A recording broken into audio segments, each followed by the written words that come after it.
The industrial quarter had always been a place of quiet endurance, but tonight it had become a killing ground. The Iron Wolves had just made their biggest mistake, rolling into a Vietnamese neighborhood with blowtorches and hatred, expecting to find easy targets. A community of immigrant families too isolated to resist, too afraid to fight back, they came with 40 armed men, with Molotov cocktails and assault rifles, with absolute certainty that this place would crumble like so many others before it. Instead, they'd walked straight into a trap designed by ghosts, Tran Phantom Gwyn, a man the military once called their best infiltrator before he returned home to something worth defending. Qua Pham, a reconnaissance specialist whose instincts had never failed when lives were on the line. Min Lu, an explosives technician who turned overconfidence into graves. And Duc Hong, a combat medic who'd seen too much blood to let this neighborhood bleed. For the people of Little Saigon, this wasn't just another act of hate, it was a battle for survival in an America that had grown increasingly hostile. The late afternoon humidity wrapped around Little Saigon like a wet blanket, the air thick with the scent of jasmine and the distant aroma of pho simmering in a kitchen somewhere down the block. It was the kind of peace that Tran had fought overseas to protect but never truly experienced until now. Walked alongside Qua, Min, and Duc, his closest friends, men he'd bled with and nearly died beside in jungles half a world away. They'd come to Little Saigon not because they were fleeing war, but because they hoped to finally escape it. Feels different, doesn't it? Min said, hands in his pockets as he watched elderly women haggling over produce at a corner market, children kicking a soccer ball in the street. Peaceful, Qua muttered. Tran nodded, though he knew better than to trust peace.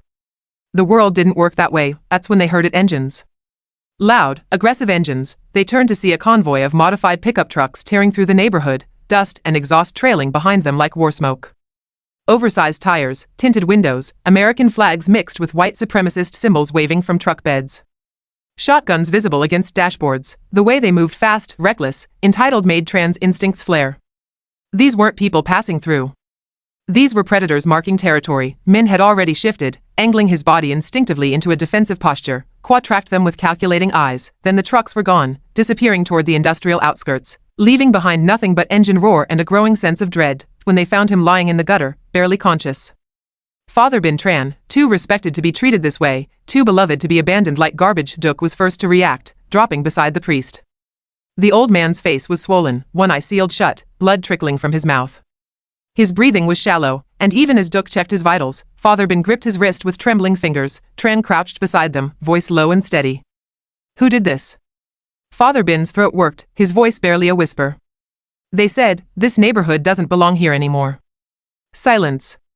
The kind that stretched just before violence erupted. Tran stood slowly, jaw tight, eyes cold. Min wiped a hand down his face, exhaling sharply. Well, I guess war found us after all. Qua nodded toward where the trucks had disappeared. So let's find out who just signed their own death warrant. Duc worked quickly, pressing gauze against Father Bin's wounds while an elderly nurse named Mrs. Lon examined him with practiced efficiency. The small community clinic, modest, understaffed, but determined, had become their emergency room. Tran leaned against the wall, arms crossed, his mind cataloging every detail, the way Father Bin's knuckles were scraped raw, the torn fabric of his shirt, the deliberate brutality of the beating. This wasn't random.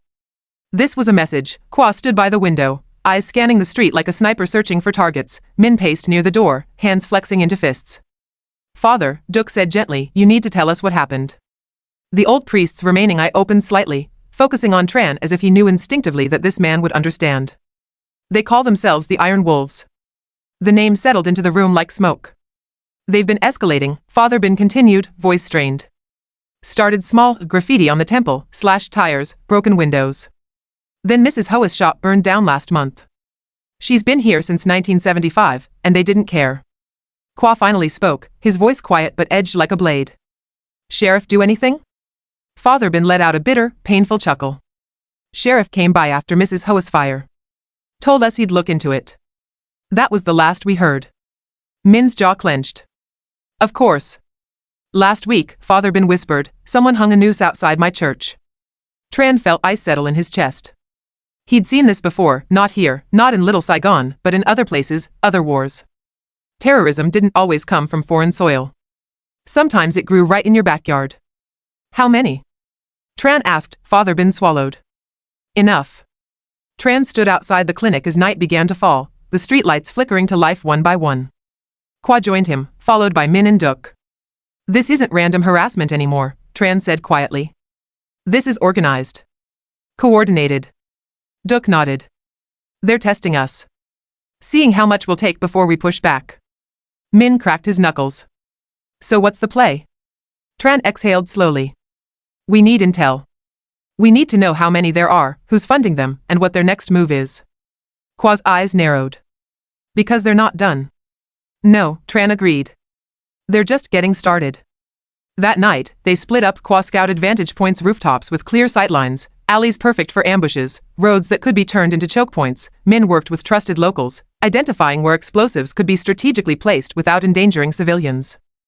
Duk gathered medical supplies, coordinating with the neighborhood's few former soldiers and hunters, teaching them how to handle weapons when the time came. Tran went hunting for answers. He found his way to a dive bar on the edge of town, the kind of place where men with chips on their shoulders gathered to drink away their failures.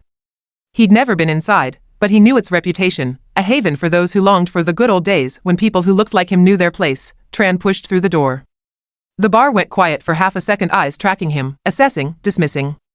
Then the low hum of conversation resumed. He moved to the bar, nodding at the bartender, a wiry man named Eddie Rollins with a face like worn leather. Didn't think this was your kind of place, Eddie muttered, not looking up. Tran ignored the bait. Looking for information. Iron wolves. You know anything? Eddie's hand stilled for a moment, then resumed, wiping down a glass. Name rings a bell. Bells don't mean much unless you're listening, Tran said. Eddie sighed, finally glancing up.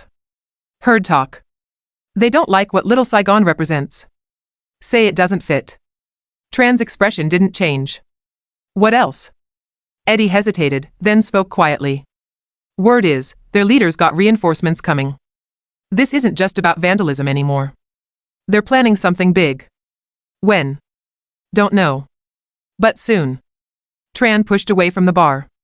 He didn't think Eddie. Men like him didn't deserve gratitude for doing the bare minimum. Outside, Tran's phone buzzed. A text from Kwa, movement. Multiple vehicles heading toward neighborhood perimeter. Tran's jaw tightened. It was starting. By the time Tran returned, the others were already mobilizing. The community had gathered, not in panic, but in grim determination. Mayor Lin Tran stood at the front, her voice steady. If you want to leave, no one will judge you. But for those who stay, we stand together. One by one, heads nodded. These were people who had survived war before, who had rebuilt their lives from nothing. They weren't about to let hatred erase them now. Tran stepped forward. They're coming tonight. They think we're defenseless. We're going to show them they're wrong. The plan unfolded quickly. Snipers positioned on rooftops, explosives rigged at key entry points, civilians moved to reinforced safe houses. Little Saigon wasn't just a neighborhood anymore. It was a fortress. And when the Iron Wolves came roaring in with their trucks and torches and absolute certainty of victory, they found something they never expected: resistance.